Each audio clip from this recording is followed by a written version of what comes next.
Olá, gente! Então, hein? Inadimplência de empresas bate recorde em outubro, diz Serasa. O Brasil registrou recorde de empresas inadimplentes em outubro de 2023. Foram 6,64 milhões de companhias com dívidas fora do prazo no período, segundo dados do Serasa, antecipados ao Poder Empreendedor. Né? O Poder Empreendedor é a matéria, a pessoa que faz aí, que fez a matéria jornalística, né? Em um ano, o crescimento de empresas inadimplentes foi de 4,79%.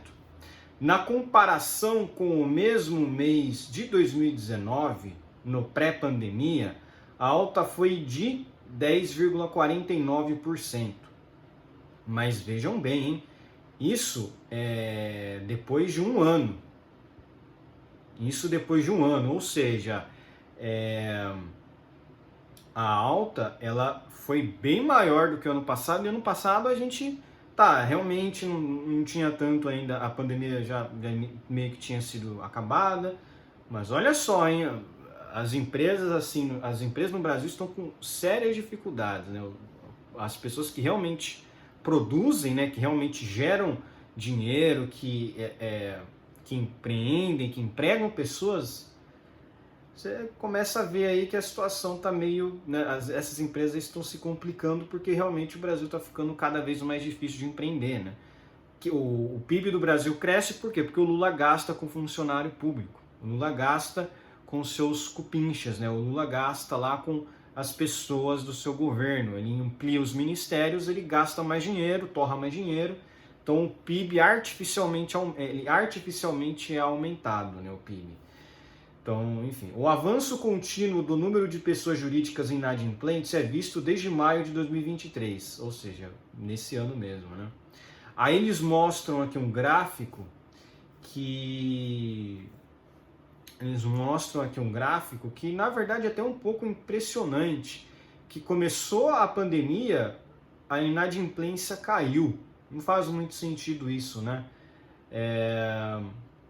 Mas é irônico porque no governo Lula só subiu, não diminuiu, só teve um aumento, né?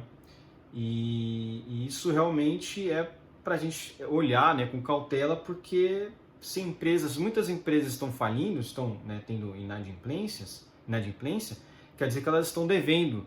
E você dever não é uma coisa muito boa, né? O grande problema de tudo é o Lula querer fazer algum plano de governo e meio que perdoar essas dívidas. Mas, obviamente, para empreendedor, ele nunca vai fazer esse tipo de coisa, nunca vai perdoar dívidas, né? Não sei se vocês estão sabendo, parece que o governo federal praticamente quitou aí as últimas parcelas do Minha Casa Minha Vida, ou seja, as pessoas se comprometeram a pagar uma casa e no fim das contas foi o governo que pagou, né? Esse é o grande problema, né? O brasileiro ele gasta muito, né? Ele gasta muito e não está nem aí com as dívidas, né? Aí não sabe porque é mal devedor, né? O próprio Lula é assim, né? O Lula é gastador também, então o governo é reflexo da população, né? As dívidas somaram 125,8 bilhões. O valor médio de cada débito é de 18 mil, quase 19 mil reais. Para os pequenos negócios, a inadimplência também é recorde. Atingiu 5,92 milhões de corporações do segmento em outubro de 2023 e representam 89,1% de todas as pessoas jurídicas. A maior parte, 69,5% em setembro, dos empregos do Brasil é criada pelo pequeno negócio. As micro, pequenas e médias empresas são maioria de 94% no país, segundo dados do governo federal. As dívidas negativadas afetam todos que dependem do setor, porque aí como os caras têm dívida, muito funcionário acaba sendo mandado embora, né? Os resultados se explicam por uma série de fatores macroeconômicos, como a alta nos juros e na inadimplência. Ué, mas os juros não caiu? O Banco Central não reduziu os juros? Ainda com esse papo furado de que os juros estão muito altos? olha lá, o especialista aqui avalia que há um efeito cascata. Com juros e inflação altos, o poder aquisitivo dos cidadãos diminui e as empresas perdem clientes. As taxas elevadas também dificultam o pagamento dos débitos pelas pessoas jurídicas. Ele falou inflação alta, então ele reconhece que a inflação no Brasil está aumentando, né? Está cada vez mais alta a inflação, né? O governo Lula não está nem aí com o controle de inflação, né? Ele só quer diminuir os juros, né? O grande problema do PT é esse, é que quando o PT começa a fazer essas jogadas econômicas, os juros não diminuem e a inflação só aumenta, ou seja, o governo PT fica imprimindo dinheiro, e aí tem inflação e os juros e o pessoal não consegue abaixar os juros, porque se abaixar muito os juros, a inflação vai explodir. Então tem esse ponto também. O sujeito especialista espera que a inadimplência não caia a curto prazo, mas a tendência é a estabilidade para começar a arrefecer em 2024, especialmente a partir do segundo trimestre. Isso aí, especialmente a partir do segundo trimestre. Isso é a análise dele, né? A Selic está em 12,25% ao ano desde setembro. A expectativa é que termine 2023 a 11,75% e fique de 10 a 9% até o fim de 2024. Na prática, as alíquotas são maiores para pessoas jurídicas e físicas.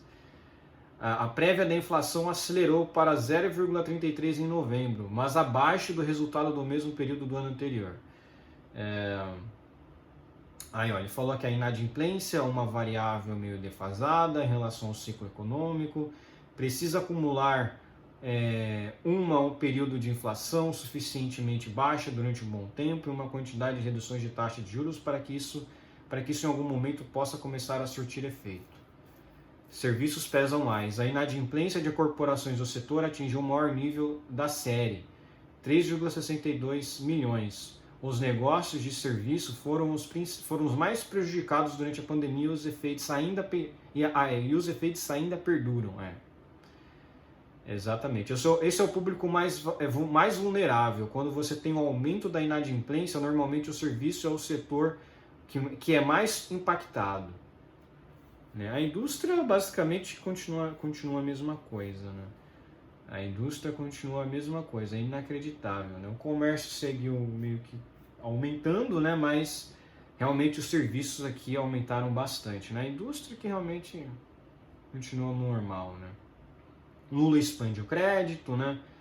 O poder empreendedor mostrou nessa reportagem que os bancos públicos, Caixa, Banco do Brasil e BNDES, foram os que mais emprestaram a pequenos empresários no segundo trimestre de 2023.